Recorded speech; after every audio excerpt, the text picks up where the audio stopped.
Bună ziua, dragi prieteni! Sunt Olga și vă spun bine ați venit la Secretele Grădinarului. Astăzi este 1 mai 2023 și noi avem calendarul grădinarului pentru luna mai. Luna mai este o lună foarte aglomerată pentru că în această lună noi plantăm și semănăm acele culturi care sunt iubitoare de căldură. În luna mai putem planta răsaduri de roșii, vinete, ardei, castraveți, dovlecei, dovleci, pepeni verzi, pepeni galbeni și alte culturi care fac parte din aceste două familii și sunt iubitoare de căldură.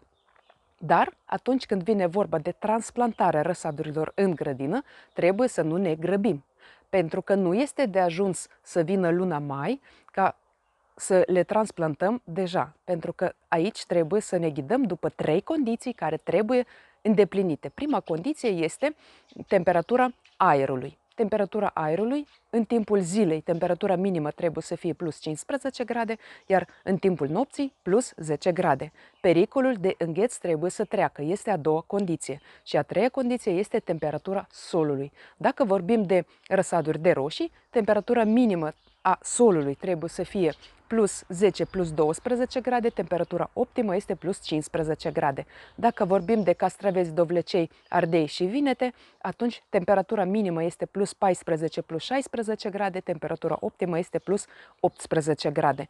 Când sunt îndeplinite toate aceste condiții, puteți să știți că a venit momentul transplantării răsadurilor în grădină. Am fost întrebată dacă, de exemplu, de astăzi temperatura în timpul zilei este în jur de plus 20 de grade, iar noaptea temperatura nu va coborî sub plus 10 grade, când putem deja să transplantăm răsadurile, când se va încălzi solul. În cazul acesta, dacă temperaturile nu vor scădea sub 10 grade pe timp de noapte și sub 20-15 grade în timpul zilei, atunci trebuie să mai așteptăm o săptămână, două, până când solul se va încălzi. Dar cea mai sigură metodă este să măsurăm temperatura solului cu ajutorul unui termometru, acel termometru clasic care ne indică temperatura aerului în interior sau în exterior. Și numai așa putem să ne dăm seama că solul este pregătit pentru transplantarea răsadurilor. Săpăm o groapă la 12-15 cm, exact la acea adâncime la care plantăm răsadurile noastre, îngropăm termometrul acolo și îl dezgropăm peste câteva minute. Este de ajuns ca el să indice temperatura exactă a solului. Ce putem semăna în această perioadă? În această perioadă putem semăna fasole, putem semăna porumb dulce, dacă nu ați reușit să semănați de exemplu, mangold sau sfeclă, puteți să semănați aceste culturi în luna mai, nu este târziu. Dacă nu ați reușit să semănați pătrunjel sau morcovi, de asemenea, trebuie să știți că în această perioadă nu este târziu să semănați aceste culturi.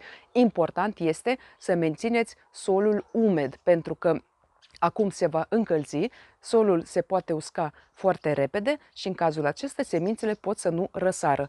În această perioadă deja se pot semăna castraveții, dovlecei, pepenii verzi sau galbeni direct în sol. De asemenea, solul trebuie să fie cald.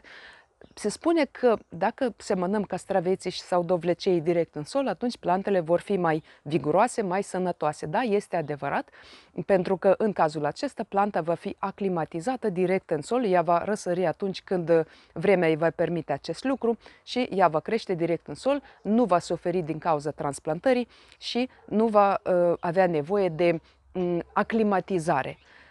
Și în cazul acesta, cu siguranță plantele vor fi mai sănătoase. Dar dacă dorim să obținem recolte mai timpurii, atunci putem să folosim metoda producerii răsadurilor și a transplantării acestora în grădină atunci când vine momentul când vremea ne permite acest lucru. Așadar, dacă cineva procedează în felul acesta, adică dacă cineva seamănă aceste culturi direct în sol, acei grădinari nu greșesc cu nimic, doar că recolta va fi puțin mai târziu. Dacă nu ați reușit să plantați ceapă sau usturoi, puteți să o faceți acum, nu este târziu deloc, așa cum v-am spus, am avut experiență și în luna mai am plantat atât ceapă cât și usturoi de primăvară și am avut o recoltă bogată. De asemenea, în luna mai se pot planta cartofii, nu este târziu, solul este cald și cartofii vor crește foarte bine. Cartofii, în general, se pot planta până în luna august și, în cazul acesta, vă veți bucura de recolte bogate și frumoase. Important este să îngrijim plantele noastre în mod corect. Nu uităm că în această perioadă se mai pot semăna siderate. În această perioadă putem semăna ovăz, putem semăna muștar alb, putem semăna facelie sau hrișcă.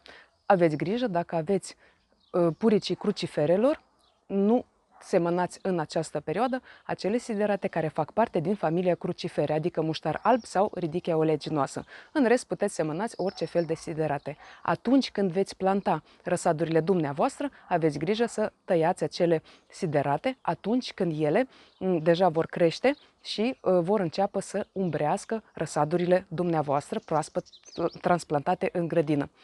În cazul acesta, trebuie să urmărim sideratele ca ele să nu se transforme, să nu devină concurente cu culturile noastre principale.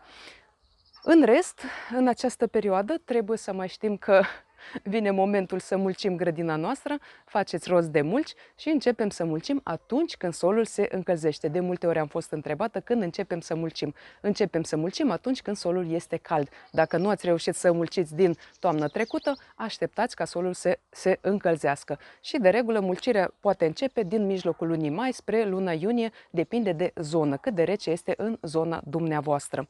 Și în cazul acesta, cu siguranță, nu veți greși cu nimic. Nu uitați și de căpșunii dumneavoastră, aceștia de asemenea trebuie îngrijiți în această perioadă, aplicați tratamente la nevoie, aveți grijă că în perioada aceasta sunt deja afide și trebuie să stropiți căpșunii dumneavoastră împotriva afidelor.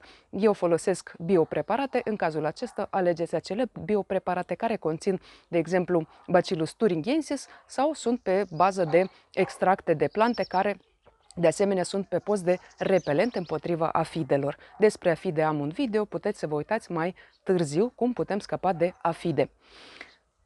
Dragi prieteni, sper că aceste informații vă sunt de folos.